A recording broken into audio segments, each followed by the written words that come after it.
Gloire et louange à toi, Seigneur Jésus. Tes paroles, Seigneur, sont esprit, elles sont vie. Tu as les paroles de la vie éternelle. Gloire et louange à toi, Seigneur Jésus. Le Seigneur soit avec vous et avec votre esprit. Évangile de Jésus-Christ selon saint Jean. Gloire à toi, Seigneur. En ce temps-là, de nouveau, des Juifs prirent des pierres pour lapider Jésus. Celui-ci reprit la parole. « J'ai multiplié sous vos yeux les œuvres bonnes qui viennent du Père. Pour laquelle de ces œuvres voulez-vous me lapider ?»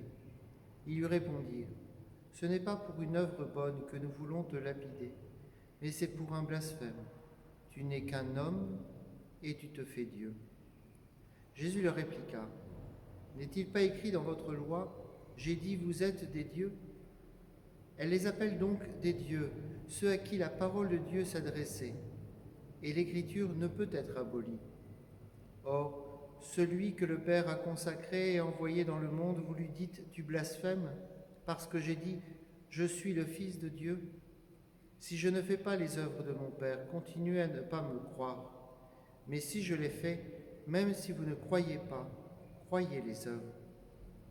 Ainsi, vous reconnaîtrez, et de plus en plus, que le Père est en moi et moi dans le Père. Eux cherchaient de nouveau à l'arrêter, mais il échappa à leurs mains. Il repartit de l'autre côté du Jourdain, à l'endroit où au début Jean baptisait, et il y demeura. Beaucoup vinrent à lui en déclarant « Jean n'a pas accompli de signe, mais tout ce que Jean a dit de celui-ci était vrai. » Et là, beaucoup crurent en lui. Acclamons la parole de Dieu. Nous rendons grâce à Dieu. Nous sommes dans ce jugement des Juifs par rapport à Jésus, et Jésus les interpelle en disant « J'ai multiplié sous vos yeux les bonnes œuvres qui viennent du Père, pour laquelle de ces œuvres voulez-vous me lapider ?»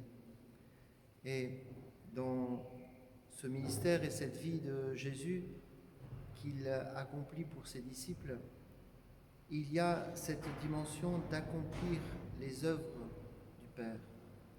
Il y a cette réalité bien sûr, de ses discours, de ce qu'il va dire, mais plus profondément et plus radicalement, les actes qu'il fait. On l'entendra dans les Actes des Apôtres, on dira « Jésus est passé en faisant le bien ». Il accomplit des signes, des miracles auprès de ceux qui ont besoin d'aide. Et d'une certaine manière, ses œuvres parlent pour lui. Et peut-être que nous avons à accueillir ce matin cette interpellation sur le sens de nos œuvres, les œuvres que nous accomplissons, les œuvres que nous accomplissons vis-à-vis de ceux qui sont éloignés, de ceux qui ont besoin d'un coup de fil, ceux qui ont besoin au cœur de la famille de relations, de bonnes relations. Et finalement, cette interpellation sur les œuvres que Jésus a pu faire et qui invite à croire en lui, et d'une certaine manière pour nous-mêmes, être crédibles, de pouvoir vivre ces actions, on pourrait dire simples, mais qui parlent de ce qui est au fond de notre cœur.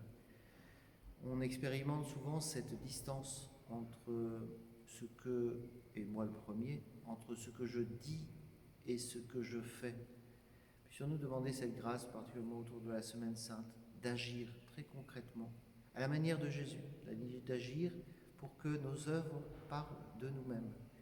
Et pour Jésus, en contemplant l'Évangile, en lisant l'Évangile, on se rend compte que chacun de ces actes, comme il le dit, nous permet d'entrer dans le mystère de sa relation avec le Père. Jésus qui parcourt la Galilée, qui fait des miracles, et puis Jésus qui s'arrête la nuit pour prier et qui entre dans cette relation. Jésus qui dira « Père, je te bénis » et qui va ouvrir ses disciples à la relation avec son Père. Eh bien, que nous puissions soigner chacun de ces gestes quotidiens que nous vivons, parce que dans ces gestes quotidiens, Dieu se donne et Dieu se dit. Et c'est là peut-être une invitation pour soigner, encore une fois, ces gestes quotidiens, parce que Dieu y est présent. On l'entendra dans Matthieu 25, « Ce que vous avez fait au plus petit d'entre les miens, c'est à moi que vous l'avez fait ». Et donc c'est dans ces actes-là que se réalise l'union avec le Christ. Alors puissions-nous soigner nos œuvres et demander cette grâce au Seigneur que nos œuvres témoignent de son amour.